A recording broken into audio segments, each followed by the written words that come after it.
Hey everyone, we're going to be talking about Flazz and Bogg. Flazz and Bogg is from Chapter 3, Catharsis Sagas. We actually made this character for an awesome YouTuber named Hungry Gamer.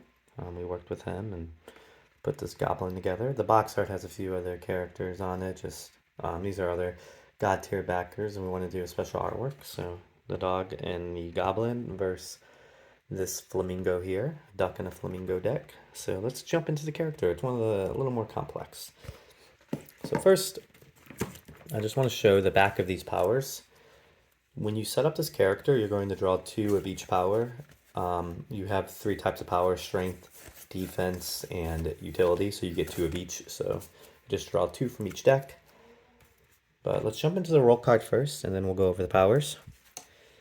And we got a potion card here too, because this character crafts potions. So let's jump into the roll card first. Your passive is you gain one ingredient of your choice once per round. As you can see, this is utility, defense, and strength. So whenever you activate like a strength, you would gain one strength utility.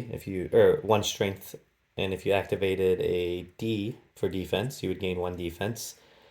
And then you can use your passive to gain an ingredient of your choice. So say I activated Needle Doll here and Cosmic Rock here. And I use my one ingredient to get a strength.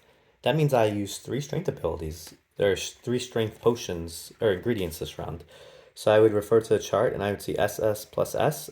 I would deal 4 damage. So because I activated these two and use my passive, I have 3 S's, 3 strength, and I get to craft a normal potion, which deals 4 damage.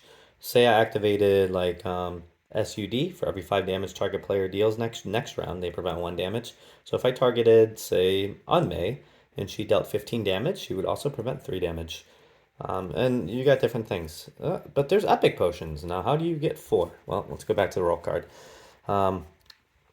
You have a flip effect, which is gain one ingredient of your choice. So you use your passive and your flip, now you have 4 ingredients.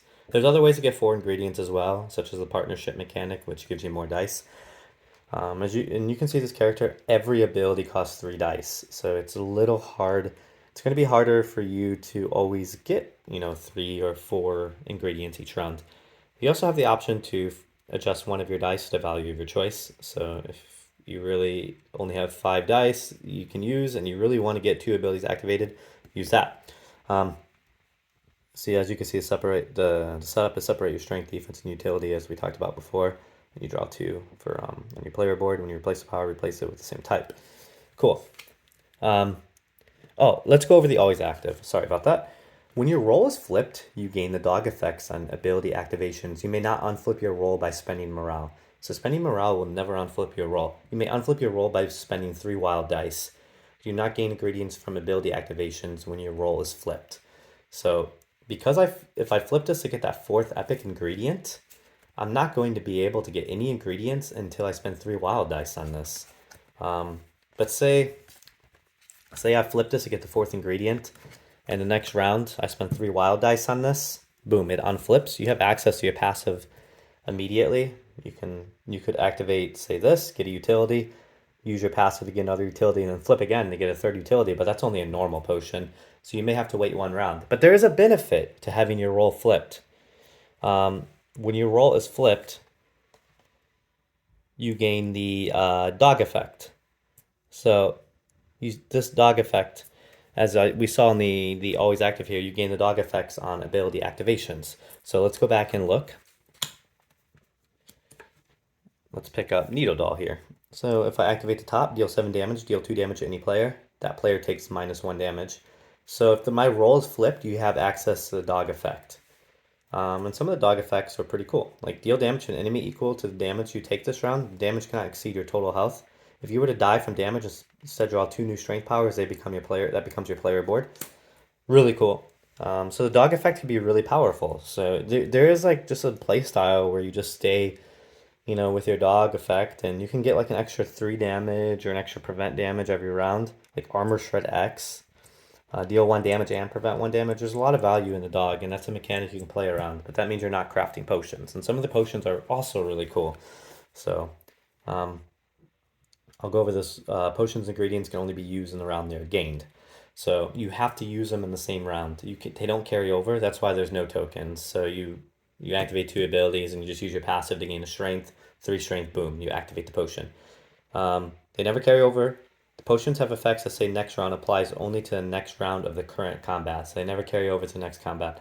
If you activate a strength ability, a defense ability, use your passive to gain a strength, and use your flip to gain a defense, you would craft the epic potion SS plus DD and deal 3 damage and prevent 2. So we have examples on here. And there's also examples in the book, the small little 1-page rule book. And you have all the potions right here. I think this character is really unique. And I love how it turned out. Before it was like you just gain counters throughout the game and you spend those counters. I thought it was really boring, and it's like, oh, I'm just saving these counters until I get enough and then I just use them. I kind of like, I'm trying to craft these potions right away and use them, and you got 1 round to do it. And if not, if the dog is not fetching the ingredients that you need, he's helping you fight. So you're not able to craft potions, but he's able to kind of back you up. So he's either out there getting your stuff, or he's there to support you by doing damage and preventing damage and other effects. So yeah, all the utility powers are really cool. Like target power does not exhaust after activation this round. Deal 1 damage to each of your power that is exhausted at the end of the round. Like that's really powerful. If you have 6 exhausted powers, you can do 6 damage. You could target this power as well. Well, you do 5 because this isn't exhaust. But target a power in a player's discard and activate an ability costing 3 or fewer dice for free. Remove that power from the game. So you can manipulate people's graveyards. Ice Elf Nail is like, it's themed around the Necromancer, so this is kind of a necromancy themed utility card. So this is the ingredient. And as you can see, it's a choose one, and the dog makes you choose both. So really cool. Yeah, so if you guys have more questions about Flazz and Bogg, please just comment and I will answer any questions that you have. Thank you for watching this video. Be well. Bye.